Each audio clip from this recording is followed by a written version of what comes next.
মাকামকে আল্লাহ পাকের ওলি লিখে রেখেছেন। আরে ওলি কে হবে?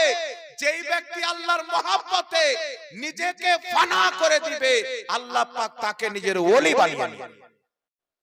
আল্লাহ সুবহানাহু ওয়া তাআলা বলছেন, বুখারী শরীফের একটি হাদিস শুনেন, নবী কায়নাত সাল্লাল্লাহু আলাইহি ওয়াসাল্লাম ইরশাদ করেন, নিশ্চয় আল্লাহ পাক বলেছেন, যখন কোন বান্দা বেশি করে আমার ইবাদত করে, ফরজকে কায়েম রেখে, ওয়াজিবকে কায়েম রেখে বেশি করে নফল ইবাদত করে আর আমার নিকট লাভ করে, তখন আমি আল্লাহ তাকে ওলি বানিয়ে দিই।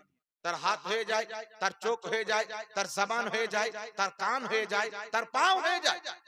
এই হাদিসের ব্যাখ্যা যদি আপনাকে বুঝাতে চাই, যদি একটা কামারের বাড়িতে কুরবানির টাইমে আপনি চলে যান, হাসুয়া পাঝাতে, চাকু পাঝাতে, কুরবানির গোশত কাটবেন, তাই কামার নিজের হাসুয়াকে যখন আগুনের মধ্যে ভরে দেয়, 2-5 মিনিট পর আগুন আস্তে আস্তে নিজের রং হাসুয়ার উপরে চাপিয়ে দেয়।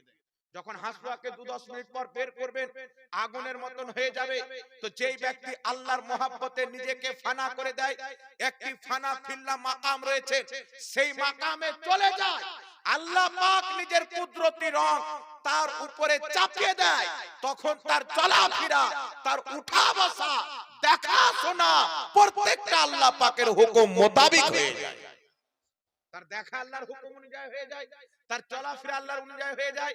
তখন আমার নবী মুস্তাফা বলছেন, যখন এই মাকাম কেউ পেয়ে যায়, রাসূল পাক বলছেন, সুনানে ইবনে মাজাতে ইমাম ইবনে মাজাহ হাদিসটি উল্লেখ করেছেন, আল্লাহর নবী বলছেন, আল্লাহর কিছু এমন বান্দা হয় তারা ফাটা পুরানা লেবাস পরে।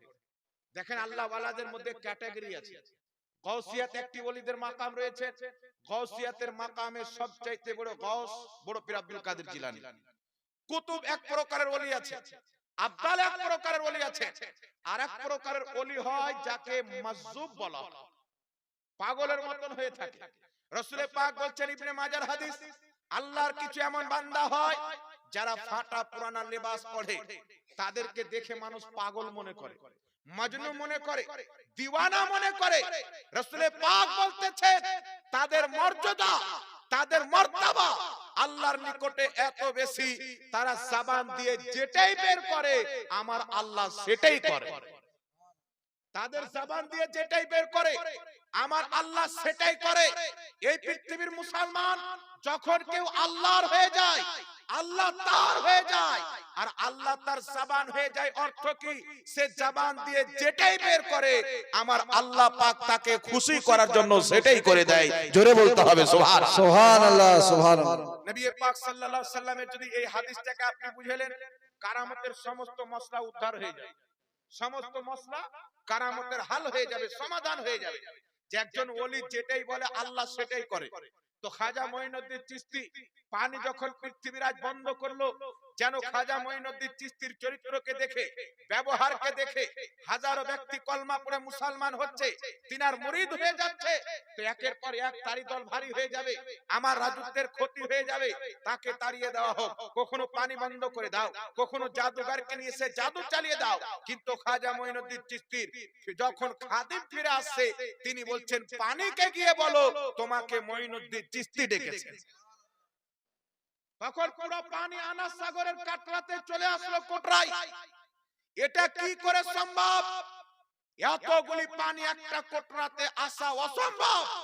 আমি আপনাকে বলতে চাই, এক আনা সাগরের পানি এক কোটরাতে কোন কথা?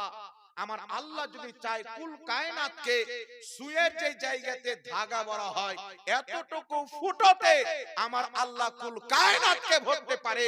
তো আনা সাগরের পানি জবান দিয়ে বেরিয়েছেন মঈনুদ্দিনের, আর কোটরাতে এনেছেন আমার আল্লাহ পাক। সুবহানাল্লাহ, নারে তাকবীর, নারে রিসালাত, খাজা কাদামান, ওলি কাদামান, পীর কাদামান, মাসলাকে আলা হযরত। তো এটা তো মঈনুদ্দিন চিশতি কি কোন বান্দার পক্ষে সম্ভব নয়, কিন্তু তাদের জবানে তো আল্লাহ কথা বলেন, তারা জবান দিয়ে যেটাই বের করে আমার আল্লাহ সেটাই করে। মঈনুদ্দিন চিশতি বের করেছেন, আল্লাহ সেই পানিকে এনেছেন। আরে বান্দার পক্ষে সম্ভব নয়, আল্লাহর পক্ষে তো সম্ভব। জোরে বল সুবহানাল্লাহ। পৃথিবীর মুসলমান সর্বপ্রথম কারামত আল্লাহ সুবহানাহু ওয়া তাআলা পবিত্র কোরআন পাকে বয়ান করেছেন। আগে ওলিদের একটু ফজিলত আপনাকে বলে দিই। রাসূল পাক